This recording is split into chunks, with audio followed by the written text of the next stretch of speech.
പണ്ട് ബേക്കറി ലഹള എന്ന് കേട്ടിട്ടുണ്ടല്ലോ. അതൊരു മിന്നൽ ഹർത്താലായിരുന്നു. വിവിധ പ്രത്യേകിച്ച് മലബാറിലെല്ലാം വലിയ രീതിയിൽ സംഘർഷത്തിന് ഇടയാക്കിയ ഒരു സംഭവമായിരുന്നു. ഒരു വാട്സപ്പിലൂടെയും മറ്റ് സമൂഹ മാധ്യമങ്ങളിലൂടെയും നാളെ ഹർത്താലാണെന്ന് ഇത്തരം സന്ദേശങ്ങൾ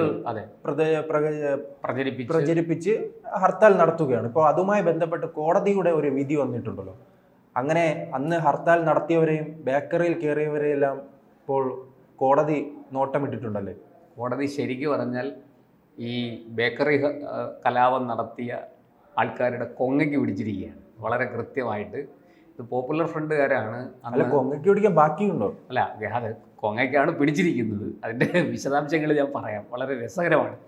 എന്താണെന്ന് വെച്ചാൽ ഈ അന്ന് ഒരു വാട്സാപ്പിലൂടെ ഒരു ഹർത്താലിന് ആഹ്വാനം ചെയ്തു. സമൂഹ മാധ്യമങ്ങളിലൂടെ അത് പ്രചരിപ്പിച്ച് വലിയ തോതിൽ അത് പല സ്ഥലത്തും പിണറായി എന്തോ ഉടനെ തന്നെ പോലീസിനെയൊക്കെ ഇറക്കി. കാരണം ഈ ലഹള നടന്ന പിണറായിക്ക് ഇവിടെ സ്വസ്ഥമായിട്ട് അഴിമതി നടത്താൻ പറ്റില്ലല്ലോ. അതുകൊണ്ട് വളരെ കൃത്യമായിട്ട് പുള്ളി ഇടപെട്ട് അവരെ എല്ലാം അടിച്ചൊതുക്കി. പക്ഷെ കുറേ സ്ഥലങ്ങളിൽ അക്രമം നടന്നു. അതിൻ്റെ ഭാഗമായിട്ട് ചില സ്വകാര്യ സ്ഥാപനങ്ങൾ കൊള്ളയടിക്കുകയും ഒക്കെ ചെയ്തു.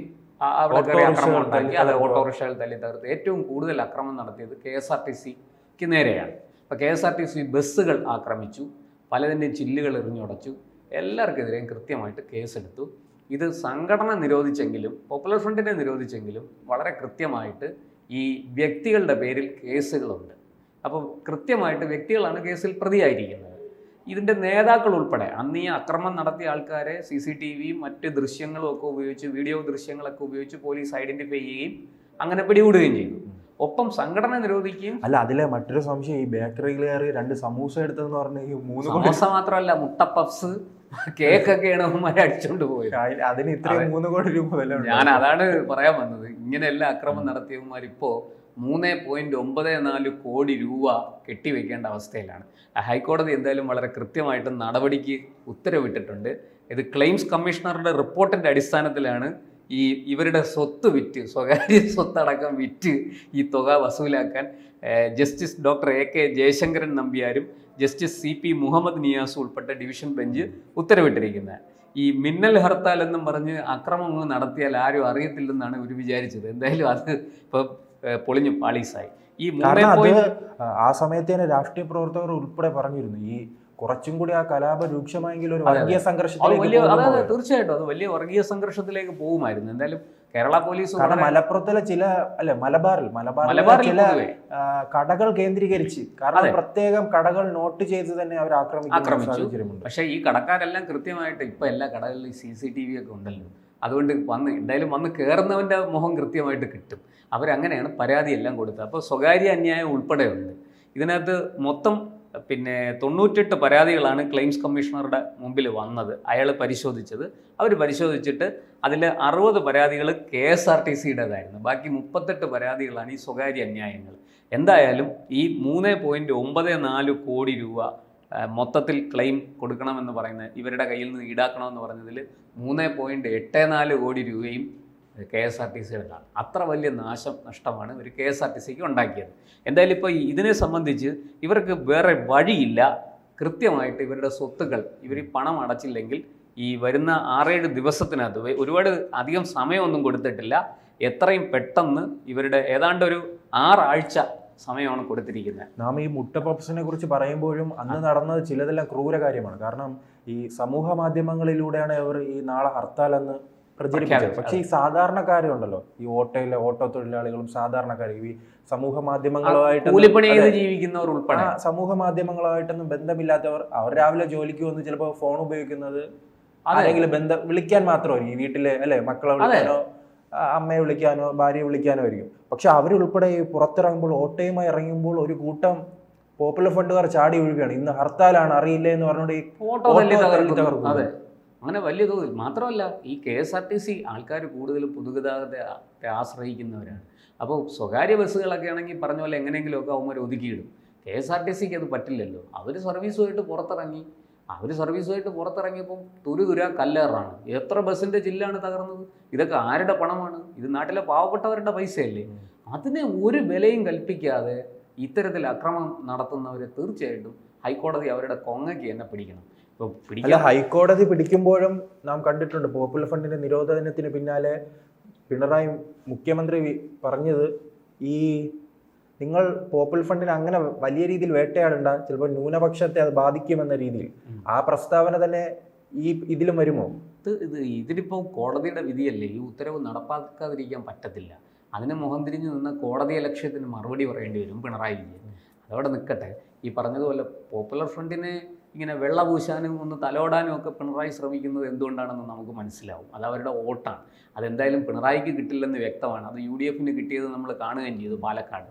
അതുകൊണ്ട് ആ വോട്ട് കണ്ട് വെള്ളം ഇറക്കണ്ട. അദ്ദേഹത്തിന്റെ സ്നേഹം മറന്നിട്ടില്ല. ഇന്നും അദ്ദേഹം RSSന്റെ സ്ഥാപക നേതാവിന്റെ പേര് അവിടെ നൽകുന്നു എന്ന് പറഞ്ഞ അദ്ദേഹമാണ് ഈ SDP സ്നേഹം കൊണ്ട് മുന്നിൽ നിന്നും ഈ പ്രതിഷേധം നടത്തുന്നത്. അതെ അതെ അതെ അതെ അത് തീർച്ചയായിട്ടും. അത് പിന്നെ ഈ പോപ്പുലർ ഫ്രണ്ടിനെ ന്യായീകരിക്കുകയും വെള്ളപൂശുകയും ചെയ്യേണ്ടത് പിണറായിയുടെ ഒരു ആവശ്യമായി മാറിയിരിക്കുകയാണ്. കാരണം അവരെ പല കാര്യത്തിനും ഉപയോഗിക്കണമല്ലോ. എന്തായാലും അവരുടെ വോട്ട് കിട്ടുന്നില്ല എന്നുള്ളൊരു പ്രശ്നം മാത്രമേ ഉള്ളൂ. അതിനിപ്പോൾ എങ്ങനെയെങ്കിലുമൊക്കെ പിടിച്ചെടുക്കാൻ നോക്കും. അതിന് വേണ്ടിയിട്ടുള്ള കുറേ പൊറാട്ട നാടകങ്ങളാണ് ഈ നടക്കുന്നത്. പക്ഷേ ഇതിപ്പോൾ കോടതി ഉത്തരവാണ്, ഇത് നടപ്പാക്കിയേ പറ്റുള്ളൂ. 6 ആഴ്ച എന്ന് പറയുന്നത് 1.5 മാസമാണ്. 1.5 മാസത്തിനുള്ളിൽ ഇവരുടെ സ്വത്തുവകകൾ പിടിച്ചെടുത്ത്, ഇത് ഹൈക്കോടതി ആയതുകൊണ്ട് സുപ്രീം കോടതിയിലേ പോകാൻ പറ്റുള്ളൂ. ഇത് ഹൈക്കോടതി ഡിവിഷൻ ബെഞ്ചാണ്. അപ്പോൾ സുപ്രീം കോടതിയിൽ അപ്പീൽ കൊടുക്കാൻ പറ്റുള്ളൂ. സുപ്രീം കോടതിയിൽ അപ്പീൽ കൊടുക്കണമെങ്കിൽ ഇന്നത്തെ നിലയ്ക്ക് ഈ പറഞ്ഞതുപോലെ പോപ്പുലർ ഫ്രണ്ടിന് കൊടുക്കാൻ സാധിക്കില്ല. പിന്നെ കൊടുക്കാൻ പറ്റുന്നത് ഇവർക്ക് വ്യക്തിപരമായിട്ട് കൊടുക്കാൻ, കേസിൽ പ്രതിയായിരിക്കുന്നവർക്ക്. അത് കൊടുത്താൽ എപ്പോൾ അത് സുപ്രീം കോടതി എപ്പോൾ ആ കേസ് പരിഗണിക്കും, നമ്പരിട്ടൊക്കെ വരണം. എന്തായാലും കുറേ മാസങ്ങൾ എടുക്കും അതിനൊക്കെ. അതിനുള്ളിൽ ഈ ജപ്തി ഇവിടെ അങ്ങ് നടക്കും. കാരണം കോടതിയുടെ ഉത്തരവ് വളരെ കൃത്യമായിട്ടുണ്ട്. അത് ഹൈക്കോടതിയുടെ ഉത്തരവാണ്. അത് പാലിച്ചേ പറ്റുള്ളൂ. അത് പാലിക്കാതിരുന്ന സർക്കാരിനെതിരെ, പോലീസിനെതിരെയൊക്കെ നടപടി വരും. എന്തായാലും ഈ പറഞ്ഞതുപോലെ ഈ ക്ലെയിംസ് കമ്മീഷണർ കൊടുത്ത റിപ്പോർട്ട് കോടതി പരിപൂർണമായിട്ടും അംഗീകരിച്ചു. വളരെ കൃത്യമായിട്ട് നാശനഷ്ടങ്ങൾ കണക്കാക്കി 3.94 കോടി രൂപ, അതിൽ 3.84 കോടി രൂപയും പിന്നെ KSRTCക്ക് ഉള്ളതാണ്. KSRTCക്കാണ് ഇവന്മാർ ഏറ്റവും കൂടുതൽ നാശം വരുത്തിയത്. അത് കൃത്യമായിട്ട് ഇവർക്ക് ഒരു 2019 മുതൽ കുറച്ചുനാൾ അങ്ങനെ ഒരു വലിയ പ്രശ്നം തന്നെയായിരുന്നില്ലേ പോപ്പുലർ ഫ്രണ്ട്, ഈ മിന്നൽ ഹർത്താൽ, അതോടൊപ്പം തന്നെ ആലപ്പുഴയിൽ പ്രകടനം, ഈ ആലപ്പുഴയിൽ തന്നെ ആലപ്പുഴയിലും പാലക്കാടും BJP പ്രവർത്തകരുടെ കൊലപാതകം, അങ്ങനെ ഒരു അഴിഞ്ഞാടുകയായിരുന്നല്ലേ? അതെ, അഴിഞ്ഞാടുകയായിരുന്നു. പ്രത്യേകിച്ചും ആ പൗരത്വ നിയമ ഭേദഗതി വന്നതിന് ശേഷം ഇവന്മാർക്ക് ഹാലിളകി, പോപ്പുലർ ഫ്രണ്ടിന് ഹാലിളകി. അത് ഈ നാട്ടിലെ ഒരു മുസ്ലിമിനെയും ബാധിക്കുന്ന നിയമമല്ല എന്ന് ഇപ്പോൾ വ്യക്തമായി. ഇപ്പോൾ ഏത് മുസ്ലിമിനെയാണ് പൗരത്വം ചോദ്യം ചെയ്ത് ഈ നാട്ടിൽ നിന്ന് പുറത്താക്കിയത്, അല്ലെങ്കിൽ രേഖകൾ ഹാജരാക്കാൻ ആവശ്യപ്പെട്ടത്? എത്ര മുസ്ലിങ്ങളോട് ആവശ്യപ്പെട്ടു?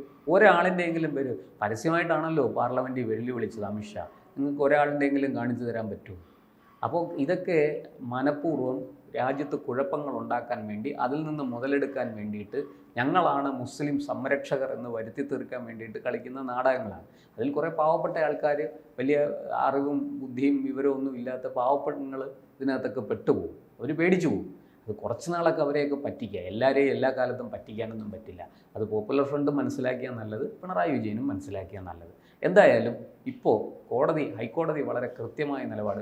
നമുക്കറിയാം, മുമ്പും കോടതി ഈ പൊതു സ്വത്ത് നശിപ്പിക്കുന്നതിനെതിരെ കർശനമായ നിലപാടുമായിട്ട് വന്നിട്ടുണ്ട്. മുമ്പ് പലപ്പോഴും ഈ ഹർത്താലുകളിൽ ആര് ഹർത്താൽ നടത്തിയാലും, X or Y, അത് BJP നടത്തിയാലും കോൺഗ്രസ് നടത്തിയാലും CPM നടത്തിയാലും ആര് നടത്തിയാലും, ഒന്നാമത് ഹർത്താൽ തന്നെ ജനവിരുദ്ധമായ ഒരു നടപടിയാണ്. 2, അതിൽ അക്രമം നടത്തുക, പൊതുവക നശിപ്പിക്കുക, പൊതു സ്വത്തുക്കൾ നശിപ്പിക്കുക എന്ന് പറഞ്ഞാൽ അത് ഗുരുതരമായ ക്രിമിനൽ കുറ്റമാണ്. കോടതി അതിനെ അങ്ങനെ തന്നെയാണ് കാണുന്നത്. അതുകൊണ്ട് വളരെ കൃത്യമായിട്ട് കോടതി എല്ലാ കാലത്തും അതിനെതിരെ നടപടിയെടുത്തിട്ടുണ്ട്, ശക്തമായ നിലപാടെടുത്തിട്ടുണ്ട്. ഇവിടെയും അത് തന്നെ. പോപ്പുലർ ഫ്രണ്ടുകാരാ മര്യാദയ്ക്ക് ആ പൈസ അടച്ചു കേസിൽ നിന്ന് ഊരിക്കോ, ഇല്ലെങ്കിൽ ജയിൽ ശിക്ഷയും കിട്ടും, നിൻ്റെ വസ്തുവും പോവും. അതാണ് നടക്കാൻ പോകുന്നത്. അതിനിടവരുത്താതെ ഉള്ള കാശ് അടച്ച് എങ്ങനെയെങ്കിലുമൊക്കെ സെറ്റിൽ ചെയ്ത് അതിൽ നിന്ന് പുറത്തിറങ്ങിക്കോ. മേലാൽ ഇത്തരം മിന്നൽ ഹർത്താലുകളുമായിട്ട് രംഗത്ത് വരരുത് എന്നാണ് ഈ സംഭവം നൽകുന്ന പാഠം.